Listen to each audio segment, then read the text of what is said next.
Twelfth के class में आप सभी बच्चों का स्वागत है। पिछले क्लास में वेपर प्रेशर के टर्म को हम लोग डिस्कस कर रहे थे और हमने उसमें चर्चा की थी कि वेपर प्रेशर को डिफाइन करने के लिए हमें एक इक्विलिब्रियम कंसीडर करना होगा, जहां हम मानते हैं कि रेट ऑफ इवेपोरेशन बराबर हो जाता है रेट ऑफ कंडेंसेशन के। हमने दो तरह के कंपोनेंट की चर्चा की थी, एक वोलेटाइल और दूसरा नॉन वोलेटाइल। जिसका वेपर बनेगा वोलेटाइल कंपोनेंट कहलाएगा, जिसका वेपर नहीं बनेगा या जो इवेपोरेट नहीं करेगा वो नॉन वोलेटाइल कंपोनेंट कहलाएगा। हमने आज एक नया हेडिंग दिया है, vapour pressure of solutions of two volatile liquids. मतलब हम आज उस सॉल्यूशन की चर्चा करेंगे जो दो लिक्विड को मिलाकर बनाया गया है और दोनों का दोनों कंपोनेंट वोलेटाइल है। वोलेटाइल कहने का मतलब कि दोनों का दोनों कंपोनेंट इवेपोरेट करेगा, दोनों के दोनों कंपोनेंट का वेपर बनेगा और दोनों के लिए चर्चा करेंगे वेपर प्रेशर का। नॉन वोलेटाइल कंपोनेंट में वेपर प्रेशर का जिक्र नहीं करते हैं। कोई अगर कंपोनेंट केवल नॉन वोलेटाइल है या नॉन वोलेटाइल कंसीडर करें तो वहां पर हम लोग वेपर प्रेशर का जिक्र नहीं करते हैं, क्योंकि वेपर बनता नहीं है तो प्रेशर का जिक्र ठीक नहीं है वहां पर। तो आज जो सॉल्यूशन का जो क्लास 11 है, लेक्चर 11 है, उसका पार्ट 2 पार्ट 1 को हमने यूज कर दिया था। चलो, उसमें हमारा है vapour pressure of solutions of two volatile liquids. दो वोलेटाइल लिक्विड को लेकर हम सॉल्यूशन बना रहे हैं, दोनों को कंसीडर करेंगे यहां पर। चलिए हम एक टर्म मेंशन करते हैं, क्या क्या टर्म कंसीडर करना होगा।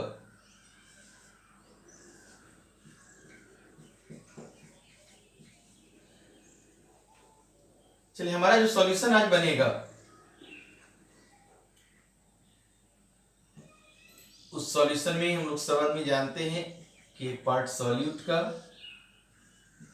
और दूसरा पार्ट आपका सॉल्वेंट।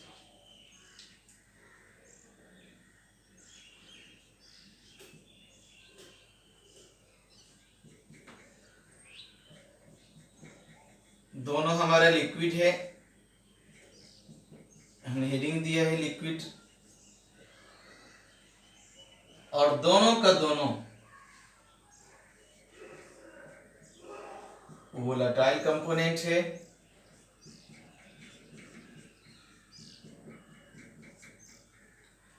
और उसमें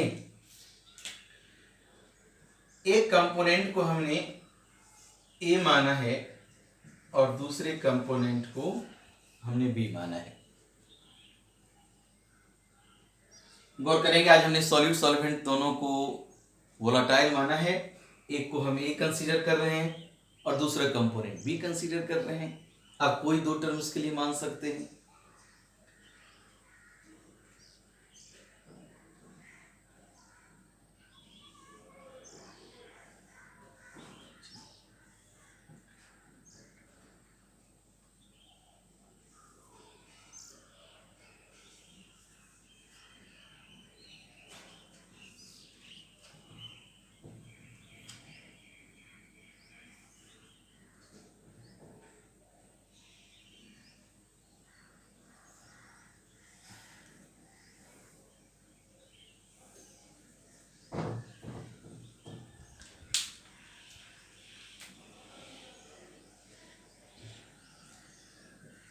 चलिए, इस कंटेनर में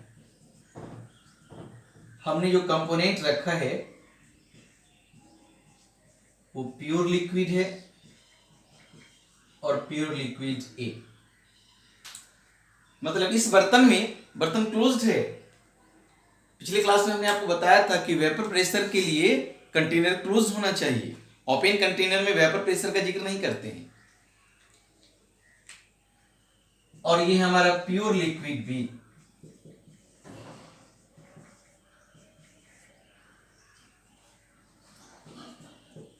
मतलब हम कंसीडर कर रहे हैं कि एक बर्तन में अकेला ए है और एक बर्तन में बी है।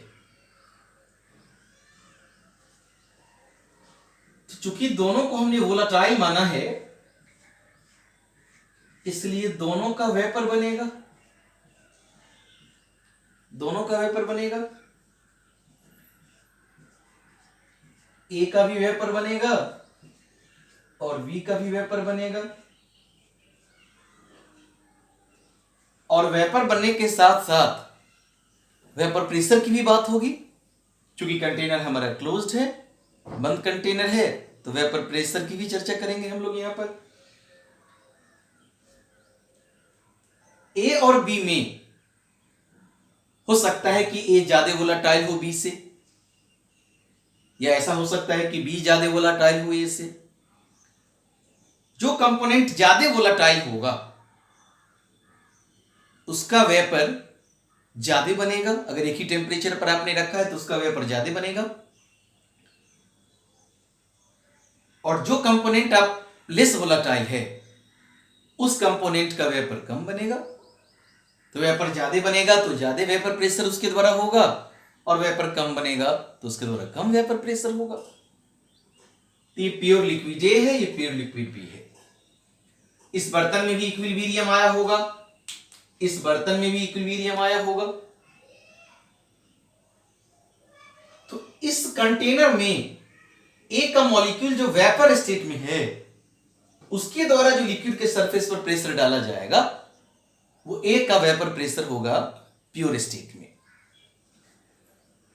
हम उसके लिए कंसीडर करते हैं, क्योंकि कंपोनेंट हमारा ए है, तो उसके लिए प्योर स्टेट के वेपर प्रेशर के लिए हम लोग कंसीडर करते हैं symbol P naught A. P naught A, P naught ए कहने का मतलब ऐसा ही मान सकते हैं कि और कुछ नहीं है, केवल ए है। ठीक, तो पी नॉट ए क्या हुआ? क्योंकि आगे के सवाल में बहुत ज्यादा इसका यूज है, बड़ा इंटरेस्टिंग टॉपिक है, पिछली क्लास में हमने आपको कहा था। और इससे रिलेटेड एक लॉ आज हम जिक्र करेंगे, राउल्ट्स लॉ। लेकिन राउल्ट्स लॉ से पहले इन सारे कंपाउंड टर्म को समझना होगा। इस टॉपिक पर बहुत सारा न्यूमेरिकल भी है जो आपको बनाना भी होगा, हम प्रैक्टिस भी कराएंगे, असाइनमेंट के जरिए भी क्वेश्चन बनेगा। तो पी नॉट ए क्या हुआ? जहां भी पी नॉट ए मिलेगा तो समझिएगा कि वो वेपर प्रेशर है कंपोनेंट ए का प्योर स्टेट में। कुछ नहीं रहा होगा, केवल ए, बाकी नहीं। That is why P naught A. उसी तरह बी के द्वारा जो प्योर स्टेट में प्रेशर डाला जाएगा that is P naught B. ध्यान रहे, वेपर प्रेशर डालने के लिए यहां भी इक्विलिब्रियम की बात होगी, यहां भी इक्विलिब्रियम की चर्चा करेंगे। हमने पहले ही कहा कि वेपर प्रेशर के लिए रेट ऑफ इवेपोरेशन बराबर कंसीडर करना होता है रेट ऑफ कंडेंसेशन के। तो ये हो गया पी नॉट बी। तो पी नॉट बी क्या हुआ? तो P naught B is vapour pressure of pure component B. मतलब इसमें केवल बी है, वो आप कंसीडर कर लें। तो अगर ए है इसमें, इसका मतलब इसके सरफेस पर केवल ए का मॉलिक्यूल होगा। पहले भी हमने कहा है कि सरफेस का मॉलिक्यूल ही इवेपोरेट करता है। और यहां अगर कंपोनेंट बी माना है तो इसके सरफेस पर केवल बी का मॉलिक्यूल होगा। गौर करेंगे, बी का मॉलिक्यूल होगा। अब एक बड़े कंटेनर में हम दोनों कंपोनेंट को मिला देते हैं। मतलब ये सिचुएशन सॉल्यूशन का सिचुएशन हो गया, जिसमें हमने दोनों कंपोनेंट रखा है, ए भी और बी दोनों कंपोनेंट रखा है।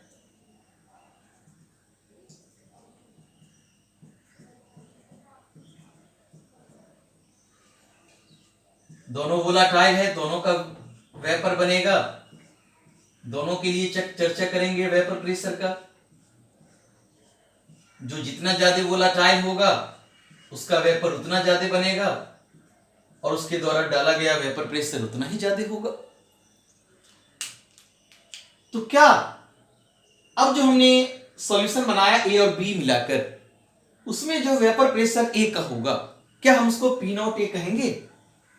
नहीं। मतलब हमसे अगर कोई कहे कि इसमें जो ए के द्वारा प्रेशर डाला जाएगा, क्या हम उसको पी नॉट ए कहें, या बी के द्वारा जो प्रेशर डाला जाएगा क्या हम लोग उसको पी नॉट बी कहें? नहीं। पी नॉट ए और पी नॉट बी तो तब चर्चा करेंगे जब दोनों प्योर स्टेट में होगा। यहां तो प्योर स्टेट में नहीं है, यहां तो दोनों को मिला दिया आपने, तो इसके सरफेस पर ए का भी मॉलिक्यूल होगा, बी का भी मॉलिक्यूल होगा, ए का भी मॉलिक्यूल होगा, बी का भी मॉलिक्यूल होगा।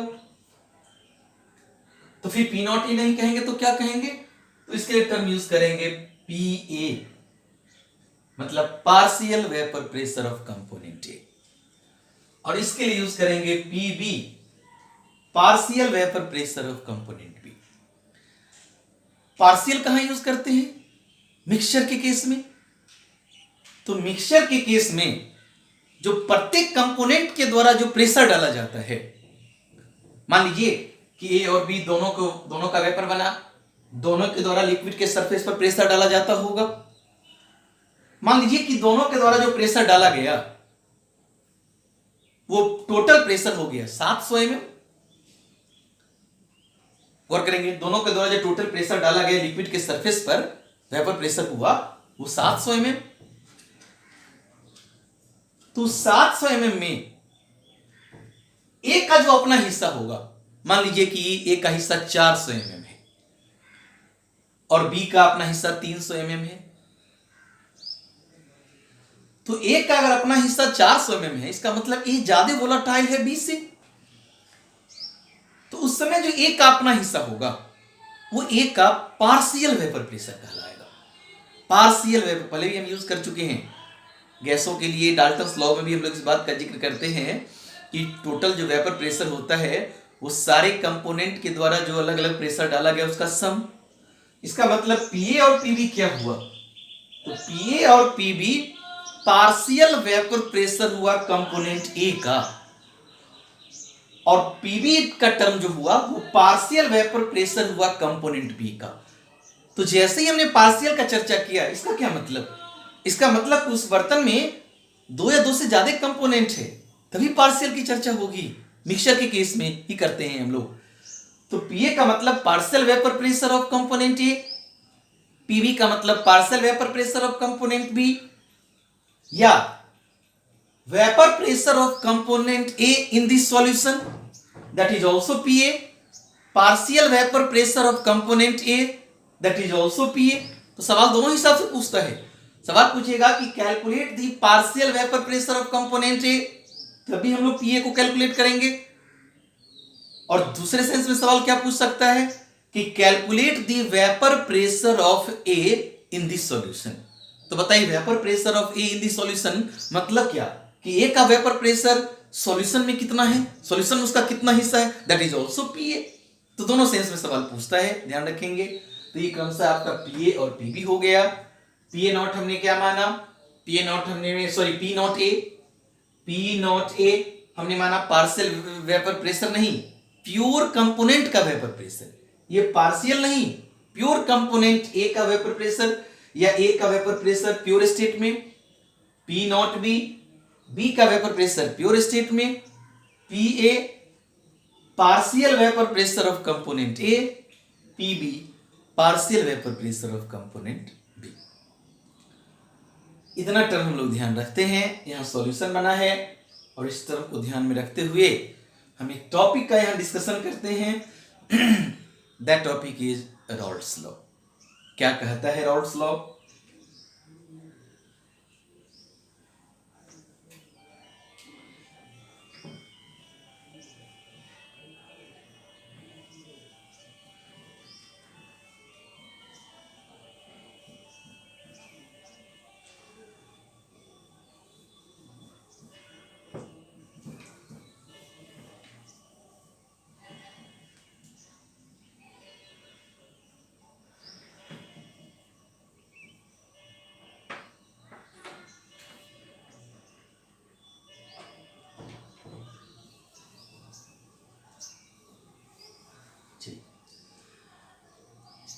तो हम डिस्कशन करते हैं टर्म रॉल्ड्स लॉ का, कि रॉल्ड्स लॉ क्या कहता है। लेकिन रॉल्ड्स लॉ को जानने के लिए आपको ये P naught A, P naught B, P A, P B, ये सब जब क्वेश्चन हम बनाएंगे तो क्वेश्चन में डायरेक्टली इनडायरेक्टली सबका टर्म दिया रहेगा, कोई अननोन टर्म को कहा जाएगा कि कैलकुलेट कीजिए। प्योर स्टेट जैसे ही हुआ पी नॉट ए, प्योर स्टेट जैसे ही हुआ कंपोनेंट बी का मान लीजिए तो पी नॉट बी। तो ऐसे करके इस बात को ध्यान में रखते हुए हम लोग टर्म को मेंशन करेंगे। तो रॉल्ड्स ने क्या कहा, हम जो इसमें टर्म यूज करते हैं that is Rawls law.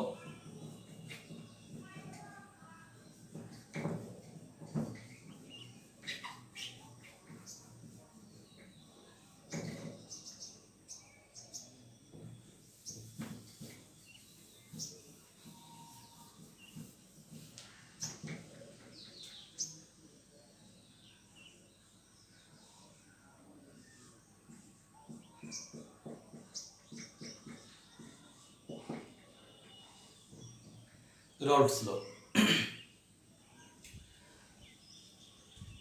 Rawls law के टर्म को हम लोग यूज करते हैं।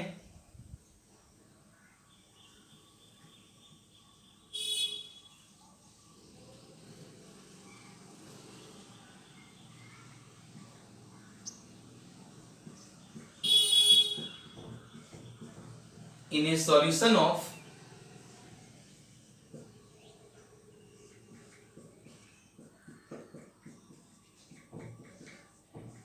volatile liquids, the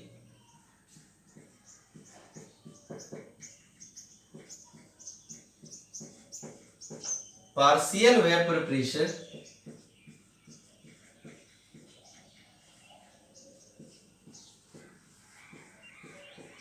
of each component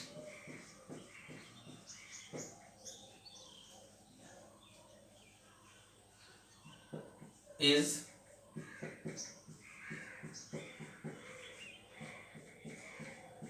directly proportional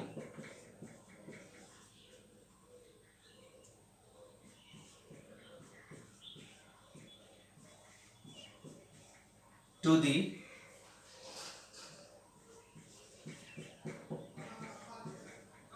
mole fraction of that component। बड़ा इंपॉर्टेंट लॉ का हम जिक्र कर रहे हैं, रॉल्ड्स लॉ। लेकिन इसको मानने के लिए हम लोग क्या कंसीडर करते हैं, हम लोग कंसीडर करते हैं एट कांस्टेंट टेम्परेचर। गौर करेंगे, टेम्परेचर को हमने कांस्टेंट माना है। उस परिस्थिति में वोलेटाइल लिक्विड का जो सॉल्यूशन होगा उसमें प्रत्येक जितना होगा प्रत्येक कंपोनेंट का पार्शियल वेपर प्रेशर, प्रत्येक कंपोनेंट का पार्शियल वेपर प्रेशर उस कंपोनेंट के मोल फ्रैक्शन के डायरेक्टली प्रोपोर्शनल होगा। मतलब यहां पर भी टर्म आया मोल फ्रैक्शन। गौर करेंगे, मोल फ्रैक्शन हेनरीज लॉ में भी हम लोग चर्चा कर रहे थे मोल फ्रैक्शन का, आज रॉल्ड्स लॉ में भी चर्चा कर रहे हैं मोल फ्रैक्शन का। तो वोलेटाइल लिक्विड के केस में वो सॉल्यूशन जिसके कंपोनेंट वोलेटाइल हैं, उस परिस्थिति में प्रत्येक कंपोनेंट का जो पार्शियल वेपर प्रेशर होगा, पार्शियल वेपर प्रेशर मतलब पीए पीबी, वो उस कंपोनेंट के मोल फ्रैक्शन के डायरेक्टली प्रोपोर्शनल होगा। एक बात ध्यान रखेंगे, हमने यहां प्योर लिक्विड बी माना था, उसका पी नॉट बी, और इससे पहले हमने प्योर लिक्विड ए माना था और उसका हमने माना था P naught A. At given temperature मतलब किसी कांस्टेंट टेम्परेचर पर किसी प्योर लिक्विड का जो वेपर प्रेशर होता है वो भी कांस्टेंट होता है, P naught A P naught B. तो इस लॉ के हिसाब से हम क्या टर्म यूज कर सकते हैं, तो इस लॉ के हिसाब से हम लोग टर्म यूज कर सकते हैं P A directly proportional to mole fraction of component A के लिए, और बी के लिए क्या यूज कर सकते हैं पीबी। गौर करेंगे partial vapour pressure P A P B वो डायरेक्टली प्रोपोर्शनल होगा mole fraction of component B के।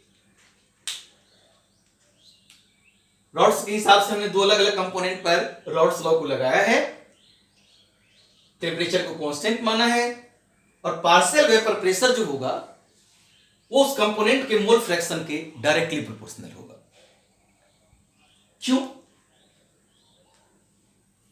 क्यों मोल फ्रैक्शन के डायरेक्टली प्रोपोर्शनल हुआ? उसका क्या कहने का मतलब?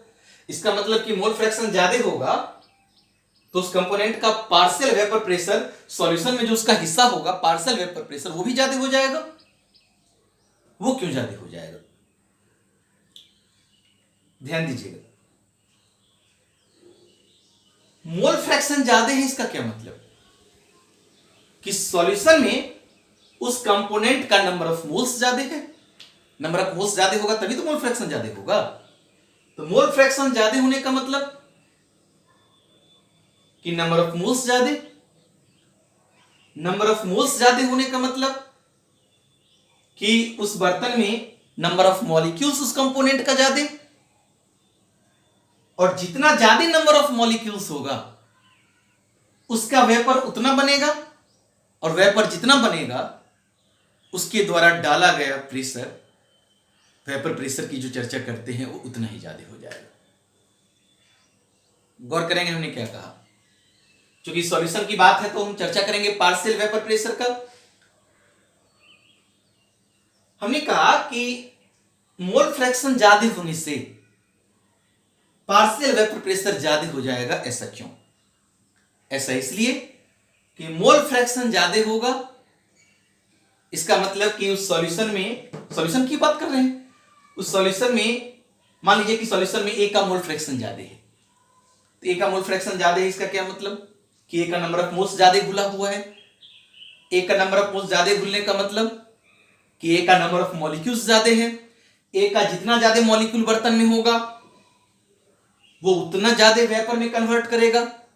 मॉलिक्यूल ज्यादा रहेगा तो ज्यादा वेपर बनेगा, मॉलिक्यूल कम रहेगा तो कम वेपर बनेगा, तो उतना ज्यादा वेपर बनेगा, और जितना ज्यादा वेपर बनेगा उस कंपोनेंट के द्वारा डाला गया प्रेशर उतना ही ज्यादा होगा। मतलब कि मोल फ्रैक्शन के ज्यादा होने से पार्शियल वेपर प्रेशर बढ़ जाएगा। अगर मोल फ्रैक्शन कम हो जाएगा मतलब क्या, नंबर ऑफ मोल्स कम है।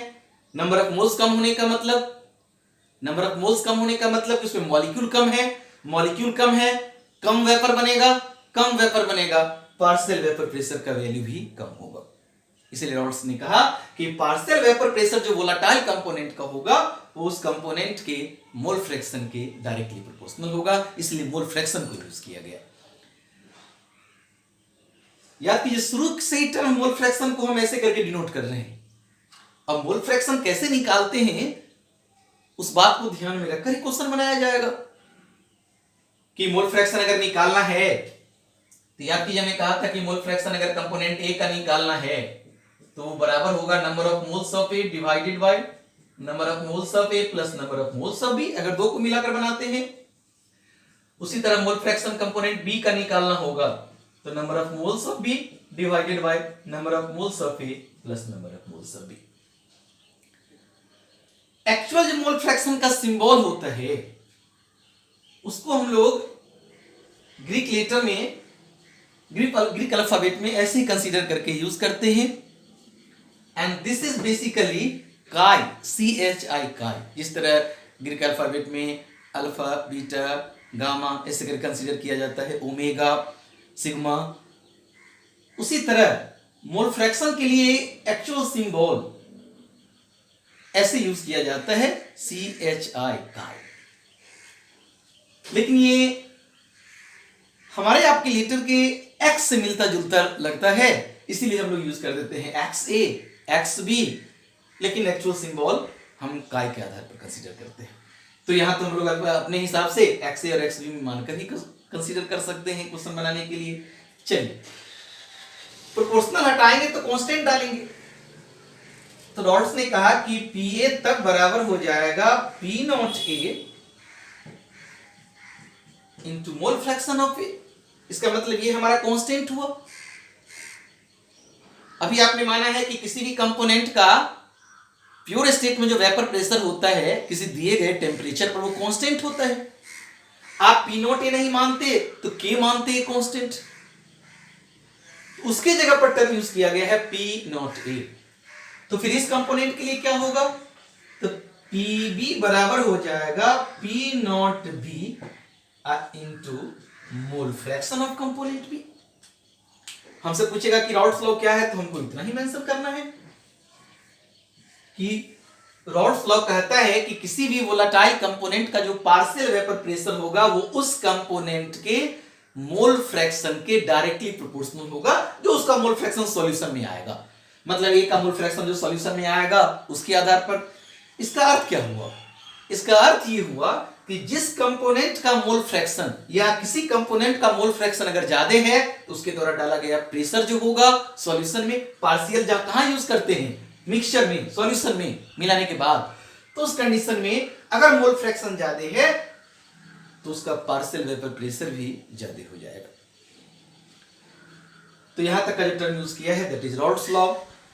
पीए partial vapour pressure of component ए, सबको सवाल बनाते समय अलग अलग लिखना होगा।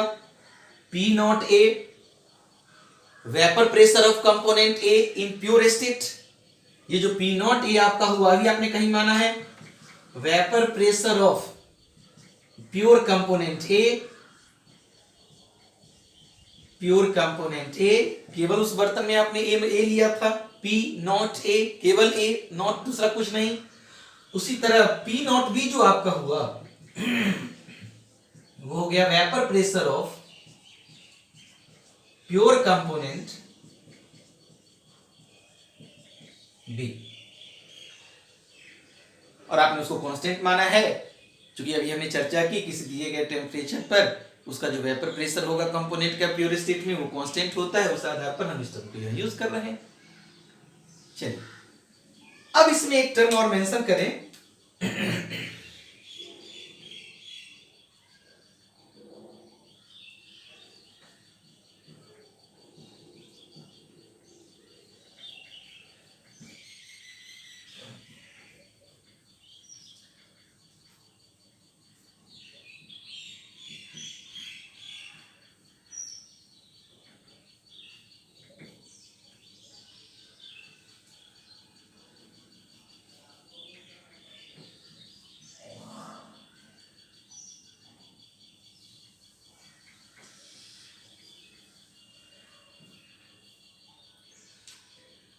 चलिए अभी जो हमने इक्वेशन यूज किया था रॉल्स लॉ का,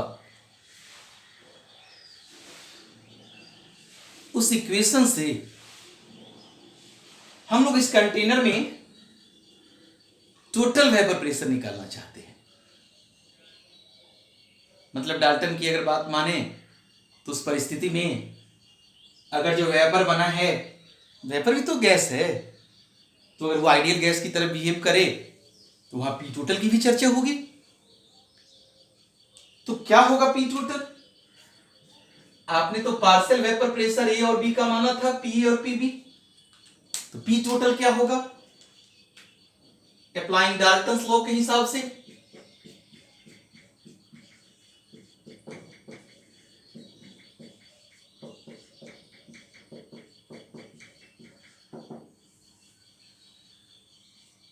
पी टोटल या total vapour pressure of the solution वो बराबर हो जाएगा पी ए और plus P B.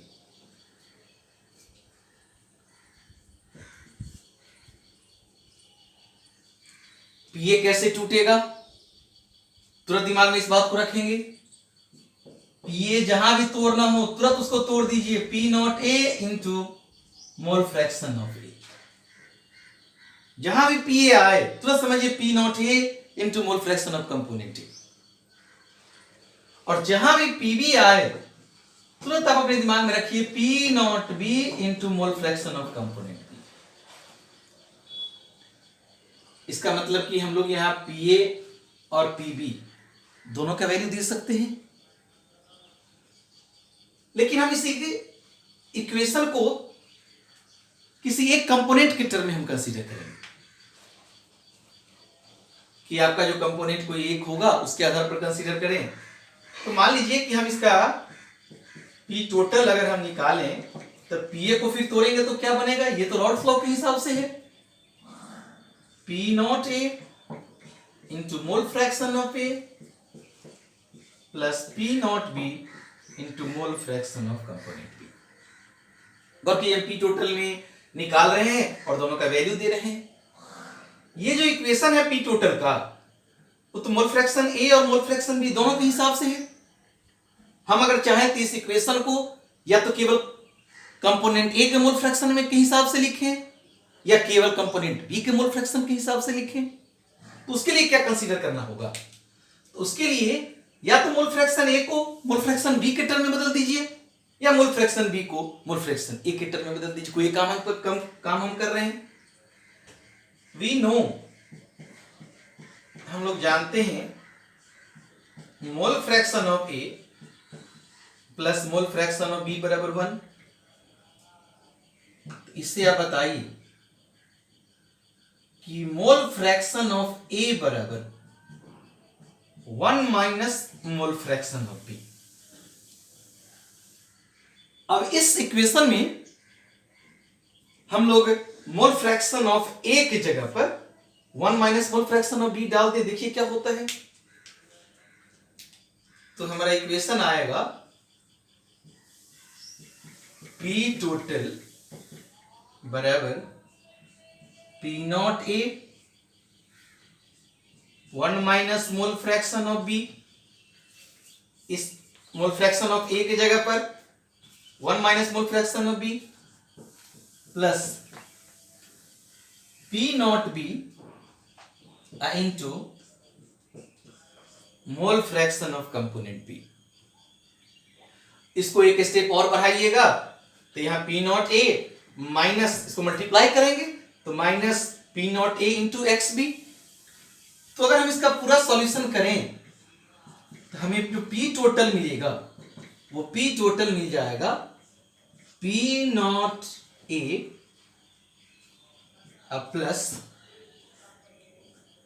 P naught B minus P naught A into mole fraction of component B. इसका मतलब कि mole fraction of component B को हमने कॉमन ले लिया, तो उसके आधार पर इस इक्वेशन को जब डिराइव कीजिएगा तो आपका ये इक्वेशन आएगा। इस इक्वेशन में जो एक दो स्टेप और बढ़ जाएंगे तो कैलकुलेशन करेंगे तो ये इक्वेशन आपका आ जाएगा। एक दो स्टेप कैसे बढ़ेंगे, P naught A minus P naught A into X B या mole fraction of component B plus P naught B into mole fraction of component B. तो दोनों में mole fraction of component B है तो mole fraction of component B common ले लेंगे, हमने यहां कॉमन ले लिया है उसको, तो P naught B minus P naught ए।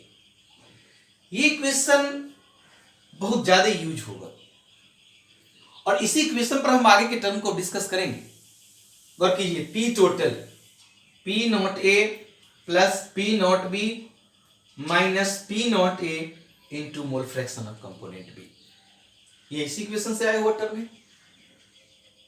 तो ये जो इक्वेशन आपने पी टोटल निकाला है, गौर करेंगे, ये जो इक्वेशन हमने पी टोटल का निकाला है वो हमने पी टोटल का इक्वेशन निकाला है कंपोनेंट बी के मोल फ्रैक्शन के हिसाब से।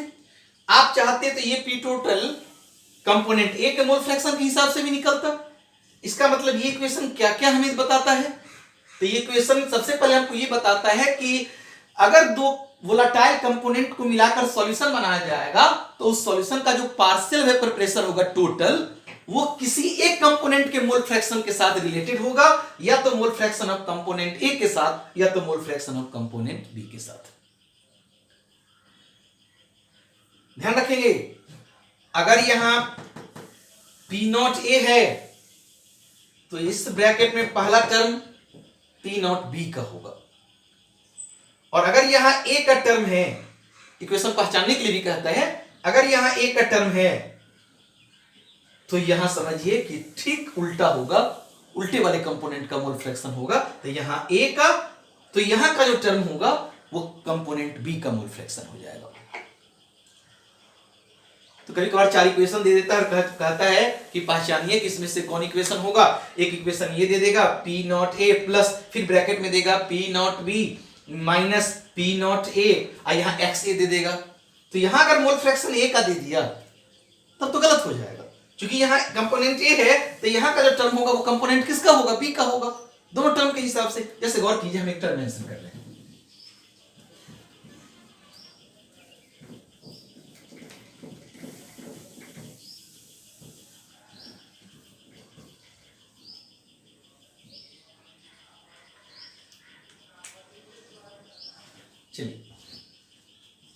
चलिए हमें पी टोटल का इक्वेशन देना है। ये तो यहां पी नॉट ए के हिसाब से है। हम मान लीजिए यहां देते हैं पी नॉट बी प्लस, तो आप अनुमान लगाइए कि तब यहां क्या होगा। तो यहां कंपोनेंट बी का प्योर स्टेट का है, इसका मतलब यहां क्या होगा, कंपोनेंट ए का पी नॉट ए अब माइनस यहां P naught B minus P naught ए। तो यहां अगर यहां ए है तो यहां बी का टर्म पी नॉट ए के हिसाब से, चूंकि यहां बी यूज किया, P naught A minus P naught B. तो फिर यहां क्या है, क्या यहां मोल फ्रैक्शन बी का हो जाएगा? नहीं, यहां अगर कंपोनेंट बी है तो यहां का मोल फ्रैक्शन कंपोनेंट किसका, ए का हो जाएगा। तो ये जो इक्वेशन है वो इक्वेशन पी टोटल बताता है कंपोनेंट ए के मोल फ्रैक्शन के साथ, और ये इक्वेशन बताता है कंपोनेंट बी के मोल फ्रैक्शन के साथ। इसका मतलब इस इक्वेशन से कुछ कंक्लूजन निकलेगा, और उस कंक्लूजन में पहला निष्कर्ष क्या निकला कि पार्शियल वेपर प्रेशर जब आप दोनों कंपोनेंट का अलग अलग सॉल्यूशन में निकाल लेते हैं पी ए पी बी, उसके बाद पी टोटल निकालिए। तो पी टोटल के हिसाब से ये इक्वेशन कहता है जो टोटल वेपर प्रेशर जो सॉल्यूशन का होगा वो या तो मोल फ्रैक्शन कंपोनेंट बी के साथ रिलेटेड होगा, या नहीं तो ये total vapour pressure component A के मोल फ्रैक्शन के साथ रिलेटेड होगा। तो ऐसा इक्वेशन सही है, इसको ध्यान में रखना है। मान लीजिए कि हम एक इक्वेशन लिखते हैं पी टोटल, वो बराबर यहां लिखते हैं P naught A plus P naught A minus P naught B into mole fraction of component B. हमसे पूछा जाएगा कि क्या ये पी टोटल का इक्वेशन सही है, तो आप ही पहचानिए। यहां क्या से शुरू है, ए से, तो यहां पहला टर्म किसका होगा, बी का होगा, तो पी नॉट भी यहां होना चाहिए। अच्छा, यहां अगर कंपोनेंट ए है तो मोल फ्रैक्शन किसका लेना पड़ेगा, कंपोनेंट बी का। तो ये इक्वेशन गलत है, पी टोटल का ये गलत है। अच्छा, फिर हम एक इक्वेशन यूज करते हैं P total P naught A plus P naught B P naught A mole fraction of component ए। अब इस इक्वेशन को देखिए, ये तो पहले ही हमने कह दिया कि ये गलत इक्वेशन है। अब इसको अनुमान लगाइए, यहां ए है तो यहां फिर क्या, बी, ये सब प्योर स्टेट का है। तो यहां ए तो यहां बी, तो फिर यहां ए, तो फिर यहां ए नहीं, ये ए है, इसलिए यहां का कंपोनेंट सही अगर करना होगा तो इसको आप बी करना पड़ेगा, तब ये सही होगा। और इसको सही करना होगा तो यहां ए है, यहां बी है, कंपोनेंट ठीक है, तो यहां आपको यूज करना पड़ेगा पी नॉट बी और यहां यूज करना पड़ेगा पी नॉट ए, तब जाकर ये इक्वेशन आपका सही होगा।